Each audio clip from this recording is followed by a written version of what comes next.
গৃহযুদ্ধ শেষ হলো, এই রাষ্ট্রকে আমাকে মেরামত করতে হবে, প্রথমে আমাকে শান্তি প্রতিষ্ঠা করতে হবে। এজন্য প্রথমেই বললেন আফসুস সালাম। রাসূল সাল্লাল্লাহু আলাইহি ওয়াসাল্লামের কথা বলার টাইমিং বুঝতে হবে, ওনার মাইন্ডসেট বুঝতে হবে, ওনার ফিলোসফি বুঝতে হবে। He was the greatest philosopher ever in the world. প্রথমে বলে নাই এই জিকির করো সবাই সুবহানাল্লাহ আলহামদুলিল্লাহ, বলছে এটা না। প্রথমে বলে নাই এই মেয়েরা সবাই পর্দা করো, মাথায় কাপড় দাও, বলছে? প্রথমেই বলেছেন শান্তির পয়গাম পৌঁছে দাও।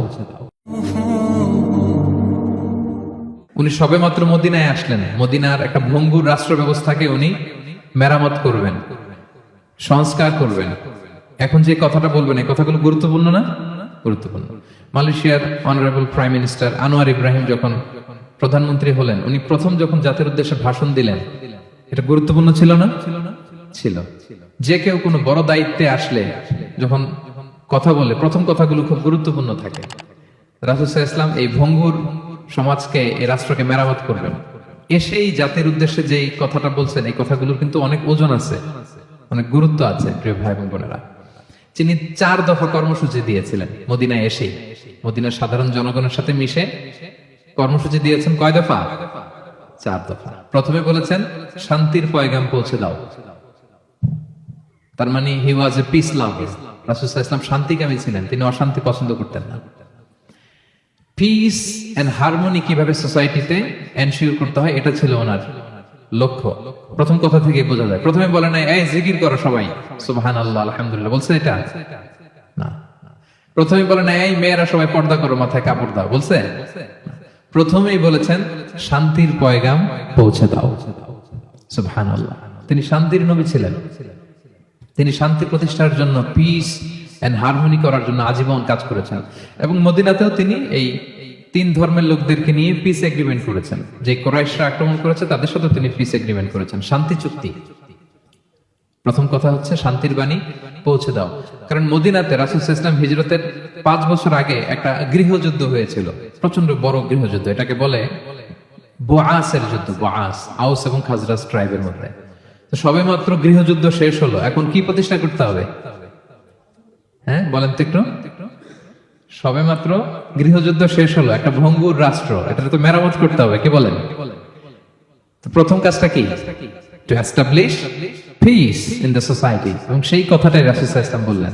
রাসূল সাল্লাল্লাহু আলাইহি ওয়াসাল্লামের কথা বলার টাইমিং বুঝতে হবে, ওনার মাইন্ডসেট বুঝতে হবে, ওনার ফিলোসফি বুঝতে হবে। He was the greatest philosopher ever in the world.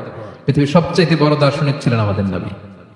তিনি কোনো কথা এলোপাথারি আন্দাজে বলে দেয় না, একটা বড় এইম রেখে। গৃহযুদ্ধ শেষ হলো, এই রাষ্ট্রকে আমাকে মেরামত করতে হবে, প্রথমে আমাকে শান্তি প্রতিষ্ঠা করতে হবে। এজন্য প্রথমেই বললেন আফসুস সালাম।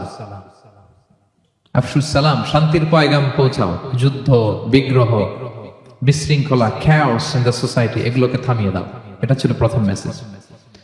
তারপর কি বললেন?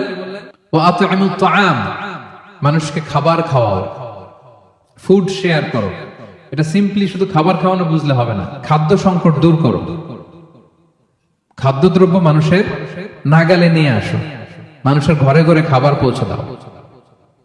কারণ আগে তো পেট ঠিক থাকতে হবে। কি বলেন?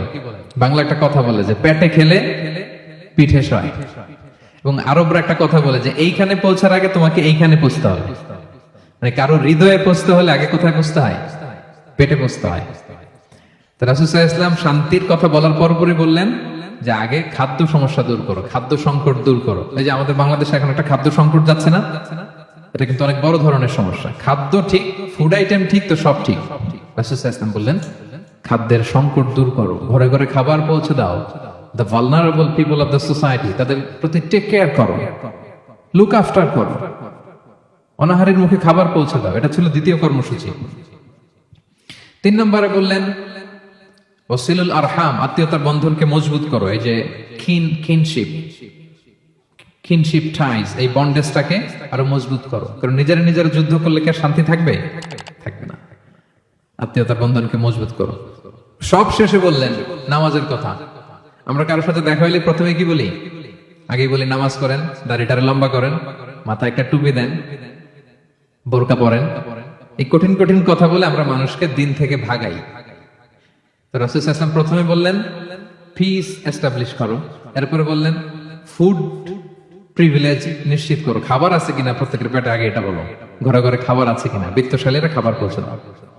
এরপরে বললেন নিজেরা মারামারি করো না, ডোন্ট কিল ইচ আদার, নিজেদের বন্ডেজটাকে মজবুত রাখো। সব শেষে স্পিরিচুয়াল ডেভেলপমেন্টের কথা বললেন, যে এই তিনটা তো 4 দফা কর্মসূচির 3টা তো তোমাদের নিজেদের মধ্যে সোশ্যাল এঙ্গেজমেন্ট, এবার হচ্ছে ডিভাইন এঙ্গেজমেন্ট। ডিভাইন পাওয়ারের সাথে নিজেদের সম্পর্ক জুটে দাও। যখন সবাই ঘুমায় তুমি ঘুমিয়ে যেও না, তুমি জায়নামাজ বিছিয়ে সেখানে কান্নার ঝড় তুলো, সেখানে রবের সাথে একটা স্ট্রং অ্যাটাচমেন্ট গড়ে তোলো। রাসূল সাল্লাল্লাহু আলাইহি ওয়াসাল্লাম বললেন 4টা কাজ যে করবে তাদখুলুল জান্নাতা বিসালাম, সহজেই সে আল্লাহর জান্নাতে ঢুকে যাবে। Be a part of our vision. Do listen and share the khair.